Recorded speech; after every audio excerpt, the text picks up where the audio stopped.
Hello நண்பர்களே, இன்னைக்கு நம்ம பார்க்க போறது Realme P3X. இதோட கேமிங் ரிவ்யூ தாங்க பார்க்க போறோம். இதுல 3 டைப் ஆஃப் கலர்ஸ்ல கொண்டு வந்திருக்காங்க. And 2 base variant 6 120GB variant 14,000க்கும் and higher variant 8 120GB variant 15,000. அதாவது பிலோ 15K குள்ள ஒரு நல்ல ஒரு பெர்ஃபார்மன்ஸ் அளிக்கும் வகையில் இந்த போன் இருக்கு. அதுக்கு நீங்க ஒரு நல்ல ஒரு கேமிங் போன் வேணும்னு நினைக்கிறவங்களுக்கும் இந்த Realme P3X நல்லாவே இருக்கும். ஃபர்ஸ்ட் ஆஃப் ஆல் இதுல பேக் சைட்ல வீகா லெதர் டச் ஃபினிஷ்ல கொண்டு வந்திருக்காங்க. ஒரு 6.67 இன்ச்ல IPS LCD display 120 refresh rate full HD plus with உங்களுக்கு கிளாக்ஸ் ப்ரொடக்ஷனோட கொண்டு வந்திருக்காங்க. வெயிட் கம்மியா இருக்கு, திக்னஸ் கம்மியா இருக்கு. Out of the box Android 15ஓட இந்த வட்டம் இந்த போன் வந்திருக்கு. அது போக இங்க சிங்கிள் ஸ்பீக்கர் தான், பட் ஆனா ஹை ரெஸ்ட் ஆடியோ சர்டிஃபிகேட் இருக்கு. 3.4 மாடல் ஜாக் இன்க்ளூட் பண்ணிருக்காங்க.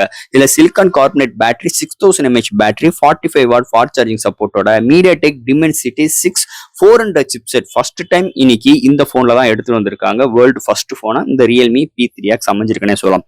ஸோ இந்த மொபைலோட கேமிங் ரிவ்யூ பத்தி தான் பார்க்க போறோம். ஸோ இதை பொறுத்தளவு 3 டைப் ஆஃப் கேம்ஸ் நம்ம பிளே பண்ண போறோம். கால் ஆஃப் டட்டி, அல்ஸ்ஃபால்ட்ஸ் அண்ட் பப்ஜி இது மாதிரி விஷயங்கள் கேம் பிளே பண்ண போறோம். ஸோ கண்டிப்பா இந்த வீடியோ உங்களுக்கு ரொம்ப யூஸ்ஃபுல்லா இருக்கும் நான் நம்புறேன். இந்த வீடியோல எது டவுட்ஸ் இருந்துச்சுன்னா எப்பயும் போல கமெண்ட் செக்ஷன்ல கேளுங்க. இதுல எது பிடிச்சிருந்துச்சுன்னா மற்றவங்க ஷேர் பண்ணுங்க. மறக்காம நம்ம சேனலுக்கு சப்ஸ்கிரைப் பண்ணிட்டு பாருங்க. வெயிட் பண்ணாம வீடியோக்குள்ள போவோம். ஸோ ஃப்ரெண்ட்ஸ், நம்ம முதலே சொன்ன மாதிரி இந்த போன்ல நம்ம ஃபர்ஸ்ட் பிளே பண்ண போது பார்த்துட்டீங்கன்னா உங்களுக்கு ஆஸ்பால்ட்ஸ் கேம் தான் பிளே பண்ண போறோம். கண்டிப்பா இது வந்து எல்லாருக்கும் ஒரு ஃபேவரட்டான கேம்னே சொல்லிக்கலாம். இந்த மொபைல்ல பார்த்துட்டீங்கன்னா நம்ம வைஃபை மெத்தட்ல தான் நம்ம பிளே பண்ண போறோம். ஸோ இது வந்து ஒரு 5G நெட்வொர்க்கா இருக்கும் பட்சத்திலும் நம்ம வைஃபைல தான் பிளே பண்ண போறோம். அண்ட் தட் இந்த போன்ல உங்களுக்கு வேப்பர் கூலிங் சிஸ்டம் இது மாதிரி விஷயங்கள் எதுவும் கிடையாது. என்னதே இருந்தாலும் இந்த போன்ல நம்ம பிளே பண்ணும் போது உங்களுக்கு எதுவும் ஃப்ரேம் டிராப்ஸ் இருக்கா, இல்ல எதுவும் லேகிங் இஷ்யூஸ் இருக்கா, சவுண்ட் கிளாரிட்டி எல்லாம் எப்படி இருக்குன்னு பார்த்துட்டு கமெண்ட் செக்ஷன்ல சொல்லுங்க.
ஸோ செகண்ட் நம்ம பிளே பண்ண போறது கால் ஆஃப் டட்டி தான் நம்ம பிளே பண்ண போறோம். ஸோ இதுமே ரொம்ப ஃபேவரட்டான எல்லாருக்கும் பிடிச்ச கேம்னே சொல்லிக்கலாம். ஸோ இதுலயுமே உங்களோட சவுண்ட் கிளாரிட்டி எப்படி இருக்கு, எது ஃப்ரேம் டிராப்ஸ் இருக்கா, எது டம்ப் ஆதா, அண்ட் இதோட ப்ராசஸர் எப்படி இருக்குன்னு பார்த்துட்டு உங்க கருத்துக்களை கமெண்ட் செக்ஷன்ல சொல்லுங்க.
அண்ட் ஃபைனல் ஃப்ரெண்ட்ஸ், இந்த ரியல்மி P3X நிஜமாவே ஒரு 3 டைப் ஆஃப் கேம்ஸ் நம்ம ப்ளே பண்ணியிருக்கோம். எல்லாமே மீடியமான கிராஃபிக்ஸ் தான். பட் ஆனா நிஜமாவே ரொம்ப இம்ப்ரெஸ் பண்ணிருச்சுன்னே சொல்லலாம். எந்த இடத்துலயுமே ஃப்ரேம் டிராப்ஸ் இல்ல, எந்த இடத்துலயுமே டம்ப் ஆகல, ஹீட்டிங்ஸ் சுத்தமா கிடையாது. நல்லாவே ஆப்டிமைஸ் பண்ணிருக்காங்க. 6400 சிப்செட் இனி ஃபர்ஸ்ட் டைம் இன்னைக்கு ரியல்மி தான் எடுத்துட்டு வந்திருக்காங்க. நிஜமே அல்டிமேட்டா இருக்குன்னே சொல்லலாம். அது போக 6000 mAh பேட்டரி செம்ம பேக்கப்பா இருக்கு. நம்ம இவ்வளவு நேரம் நம்ம ப்ளே பண்ணியிருக்கோம். நான் ஒரு சில கட் பண்ணி தான் போட்டிருக்கேன். என்னதே இருந்தாலும் இந்த 3 டைப் ஆஃப் கேம்ஸ் நம்ம ப்ளே பண்ணியும் வைஃபை மூலமா ப்ளே பண்ணியும் கிட்டத்தட்ட உங்களுக்கு ஒரு 70% பேட்டரி நம்மளுக்கு இருக்குன்னே சொல்லலாம். அதளவுக்கு இங்க சூப்பராமே ஆப்டிமைஸ் பண்ணியிருக்காங்க பேட்டரி சைடுலுமே. அதுல எந்த ஒரு மாற்று கருத்தும் கிடையாது. ஸோ ஃப்ரெண்ட்ஸ், கண்டிப்பா ஒரு கேமிங் எக்ஸ்பீரியன்ஸ் பிலோ 15K ஒரு ஃபோன் நீங்க எடுக்கணும்னு நினைச்சீங்கன்னா கண்டிப்பா இந்த ரியல்மி P3X கண்ணை மூடிட்டு எடுக்கலாம். அதுல இருந்து ஒரு மாற்று கருத்தும் கிடையாது. ஸோ ஃப்ரெண்ட்ஸ், இந்த மொபைல் பத்தி நிறைய விஷயங்கள் பேசியிருக்கோம். இதுல ஒரு டவுட்ஸ் இருந்துச்சுன்னா எப்பயும் போல கமெண்ட்ஸ் கேளுங்க. இந்த வீடியோ பிடிச்சிருந்துச்சுன்னா ஷேர் பண்ணுங்க. மறக்காம நம்ம சேனலுக்கு சப்ஸ்கிரைப் பண்ணிட்டு பாருங்க. தேங்க்யூ.